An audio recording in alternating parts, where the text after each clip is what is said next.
Magandang buhay sa inyong lahat. Kamusta po kayo mga palalaps, galaw-galaw para hindi ma-stroke? Ayan, andito po tayo ngayon sa Tiangge.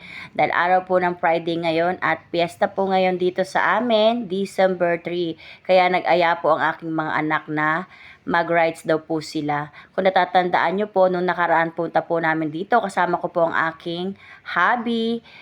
Araw po ng Sabado noon, wala pong katao-tao, ordinaryong araw lang po, kaya po hindi po kami nakapag-rides kasi nga po hindi po umaandar ang mga rides. At ngayon po, nandito po kami ngayon para makapag-rides po ang mga bata. Hindi na naman po gano'n na nangyayari kasi nga po wala na naman daw pong mga tao at walang sumasakay.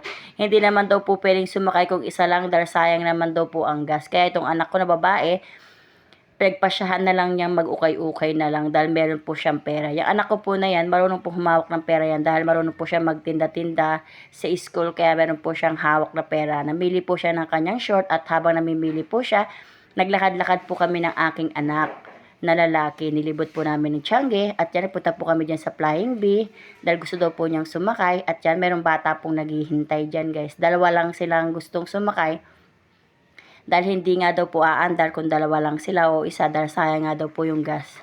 Kaya ayan, inikot-ikot na lang namin ang Tiangge, nagtingin-tingin kung ano ang mabibili namin.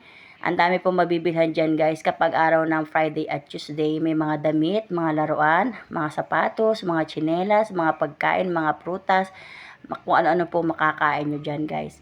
Marami. At yung anak ko na enjoy po siya na naglalakad-lakad. At ngayon sabi po ng anak ko, nauuhaw daw po siya. Gusto daw po niya ng juice. Kaya naghanap-hanap po kami dyan na mabibilhan mga juice. Pero inikot na po namin ang Tiangge. Wala po kami makitang bilihan ng juice. Kaya isda lang po ang mga nakita namin.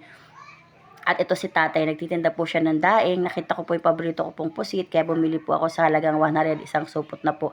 At bumili rin po ako dyan ng hipon. Na balat po, wala po silang hipon na may laman. Kaya yung puro balat na lang po ang binili ko. 20 pesos lang po. At yung anak ko po, nagtitingin-tingin po siya ng mga tali po niya sa buhok. Wala po siyang napili. Kasi nga po, kuripot po siya. At gusto po niyang bumili. Hindi po siya bumili. At yung anak ko po, nagkasya na lang po siya sa pasakay-sakay po sa mga rides kahit hindi po maandar. At siya nakakita na po kami na mabibilhang juice. At yung anak ko po, nagulat po ako dahil meron po pala siyang perang dala. Sabi ko sa kanya, saan galing ang pera? Binigyan daw po pala siya ng papa niya, ng palihim. Meron daw po binigay sa kanyang pera. Kaya po pala kumakalog-kalog ang bulsa niya ng puro barya. At bumili po kami ng baka-baka sa halagang 7 at dyan nagtingin po kami ng barbecue. Mura lang po ang barbecue dyan, 25 pesos. Ayaw naman po ng mga anak ko. Kaya sabi ko uwi na kami. Pero sabi po ng mga anak ko gusto pa daw po nilang kumain. Ayan, sabi ko baka gusto nila ng mga ihaw-ihaw o kaya yung mga manok na yan. Ayaw din po nila, ang nagustuhan po nila ito pong shawarma na buy one take one. Ang napili po namin dyan ay large. Ito po si nanay lumapit po sa amin at namamalimos po siya. Binigyan po namin siya, pamasko po sa kanya kung ano na po ang makakaya po namin. Merry Christmas night at siya napili po na aking anak yung large na buy one take one at puro all meat po ang kanyang binili. Pag all meat daw po, mag-add tayo ng 15 pesos. Kasi nga po, mas mahal daw po yung all meat at saka may gulay. Pag may gulay po, 115 lang at pag all meat, 130. Kaya all meat po ang binili ko dahil hindi po kumakain ng gulay ang aking mga anak.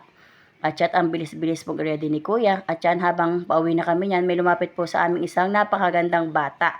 Nag-iisa lang po siya niyan guys. Bigla po siyang kumanta sa harapan namin nang nangangaroling po siya ng pamaskong kanta. At yan, habang kumakanta po siya, binigyan po siya ni Princess ng pamasko at sinabi po ng aking mga anak, Merry Christmas!